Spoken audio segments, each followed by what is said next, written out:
Hello, నా పేరు doctor పురు Dhawan మరియు ఈరోజు ఈ వీడియోలో మేము క్రియేటినిన్ గురించి చర్చిస్తాము మరియు దాని ప్రభావాలను లోతుగా అర్థం చేసుకుంటాము.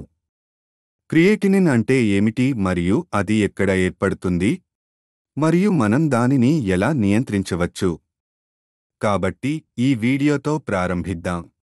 క్రియాటినిన్ అనేది కండరాలలో ఏర్పడే వ్యర్థ పదార్థం మరియు ఇది రోజంతా ఏర్పడుతుంది.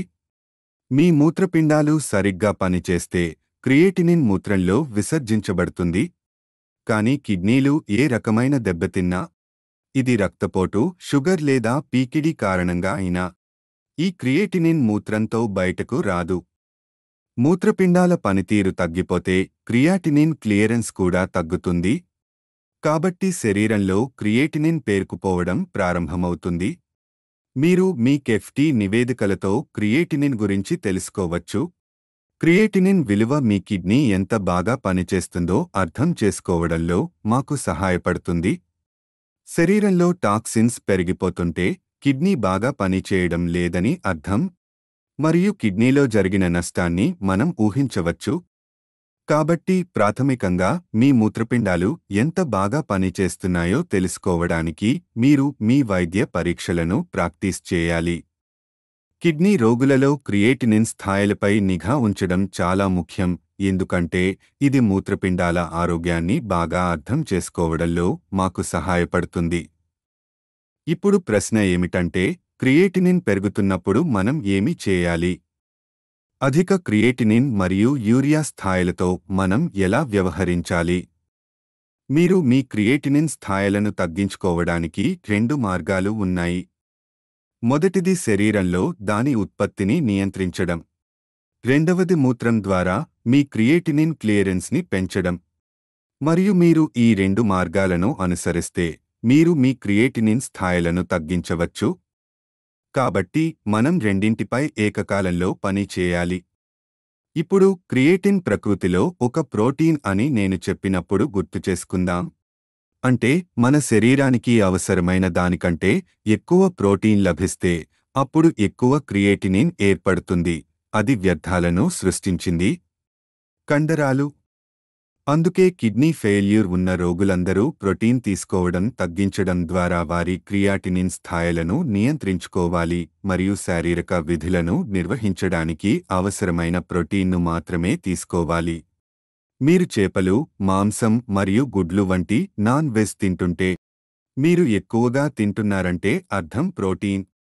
ఇది క్రియేటినిన్గా మారుతుంది మరియు రక్తంలో క్రియేటినిన్ స్థాయిలు పెరుగుతాయి. కాబట్టి క్రియేటినిన్ స్థాయిలు పెరగడం కిడ్నీ దెబ్బతినడం వల్ల కాదు, కానీ మీరు మన శరీరానికి అవసరమైన దానికంటే ఎక్కువ ప్రోటీన్ని తీసుకోవడం వల్ల.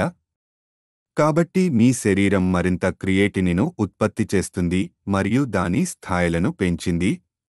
కాబట్టి మీరు ఎక్కువగా ప్రోటీన్ తీసుకోవడం వల్ల క్రియేటినిన్ స్థాయిలు పెరుగుతాయని మీరు అర్థం చేసుకోవాలి మరియు మీరు అదనపు ప్రోటీన్ తీసుకోవడం వెంటనే ఆపాలి. ఇతర ఆహార పదార్థాల ద్వారా మీరు పొందే ఇతర పోషకాలు ఏమైనప్పటికీ శక్తిని అందించడానికి ప్రోటీన్గా మారతాయి. కాబట్టి మీకు ఎక్కువ ప్రోటీన్ అవసరం ఉండదు. కాబట్టి కాయధాన్యాలు, అదనపు పప్పులు మరియు మాంసాహార ఆహార పదార్థాలను తగ్గించాలని మేము మీకు సూచిస్తున్నాము. అలాగే ప్రోటీన్ తీసుకోవడం మరియు క్రియేటినిన్ ఉత్పత్తిని నియంత్రించడానికి చీజ్ వంటి మీ పాల ఉత్పత్తులను తగ్గించండి. కాబట్టి మీరు చేయవలసిన మొదటి పని ఇది.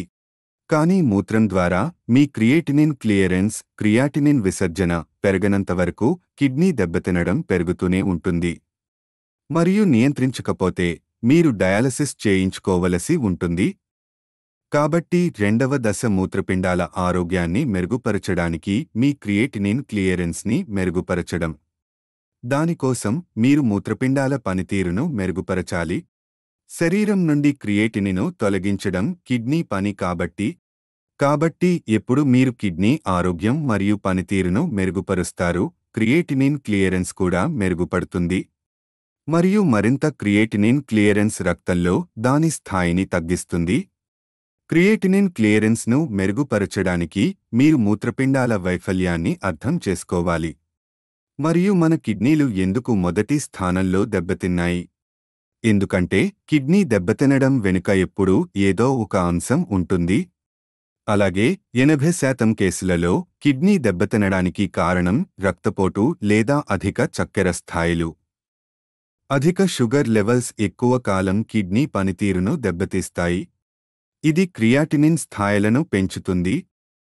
కాబట్టి మీ కిడ్నీ చెడిపోవడానికి గల మూలకారణాన్ని మీరు కనుక్కోవాలి.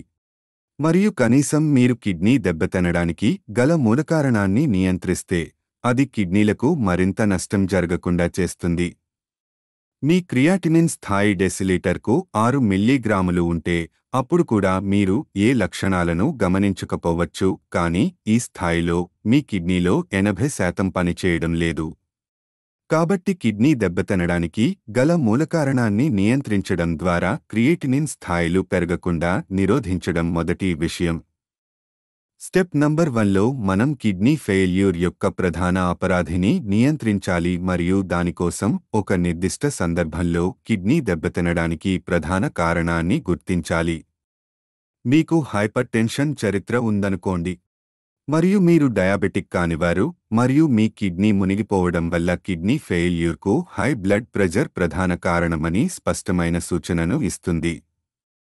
అల్ట్రాసౌండ్ రిపోర్టులో ఈ కిడ్నీ పరిమాణాన్ని సులభంగా గమనించవచ్చు.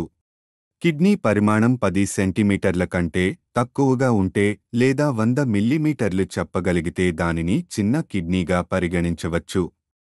ఇప్పుడు కిడ్నీ పరిమాణం సాధారణంగా ఉన్నప్పటికీ మీరు డయాబెటిక్ మరియు మీకు బీపీ చరిత్ర లేకుంటే రోగి డయాబెటిక్ నెఫ్రోపతి మరియు టైప్ 2 డయాబెటిస్తో బాధపడుతున్నారని అర్థం. ఇది మూత్రపిండాల నష్టానికి ప్రధాన కారణం మరియు అతని అధిక రక్తపోటు మరియు చక్కెర అన్ని మూత్రపిండాల వైఫల్య కేసులకు దాదాపు 80% ప్రధాన కారణం. దానికోసం ముందుగా కిడ్నీ దెబ్బతినడానికి గల మూల కారణాన్ని తొలగించండి. తద్వారా కిడ్నీ తన పనిని క్రమంగా మెరుగుపరుచుకోవడం ద్వారా దాని పనితీరును పునరుద్ధరిస్తుంది. కాబట్టి మీ కిడ్నీ మరింత దెబ్బతిననప్పుడు మెరుగుపడుతుంది మరియు మూత్రపిండము మూత్రం ద్వారా మరింత క్రియాటినిన్ క్లియర్ చేయడం ప్రారంభించింది. ఇప్పుడు మీరు తప్పక తెలుసుకోవాలి, మన కిడ్నీ దాని పనితీరును మెరుగుపరిచే సామర్థ్యాన్ని కూడా కలిగి ఉంది. ఏదైనా తీవ్రమైన గాయం కారణంగా మీరు ఒక కిడ్నీని తీసివేయవలసి వచ్చినప్పుడు అయినప్పటికీ క్రియాటినిన్ మరియు యూరియా స్థాయిలు పెరగవు. కానీ అది ఎలా ఉంటుంది? వ్యక్తికి ఒకే ఒక కిడ్నీ ఉన్నందున పనిచేసే శక్తి 50% తగ్గిపోయి ఉండాలి.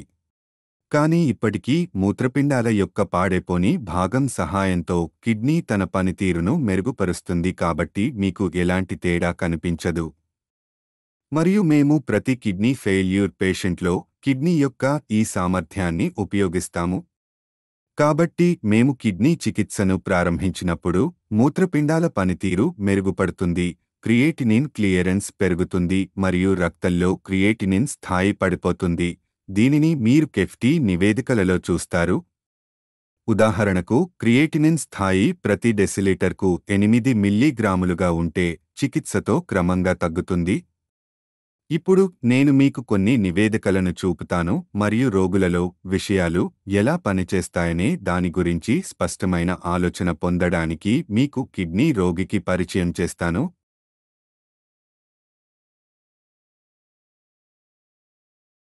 ఇంకా మీకు ఏవైనా సందేహాలు ఉంటే మీరు దిగువ ఇచ్చిన నంబర్లో మమ్మల్ని సంప్రదించవచ్చు. మీరు మాట్లాడవచ్చు, మా వైద్యులతో లేదా అపాయింట్మెంట్ తీసుకోవడం ద్వారా నన్ను కలవవచ్చు. దీంతో నేను వీడ్కోలు పలుకుతున్నాను. తదుపరి వీడియోలో కలుద్దాం.